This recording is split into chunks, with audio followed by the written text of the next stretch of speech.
nėra reglamento, kiek žmonių tose pusiaukelėse namuose bus. Ir mes išgirskime, ką jie dar pasakė.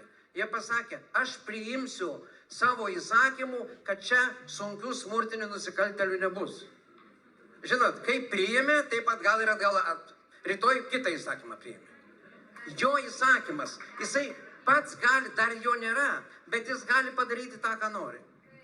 Mes tiesiog, jie atėjo ir tiesiog į mus nežiūri kaip į žmonės, į bendruomenę nežiūri kaip į žmonės.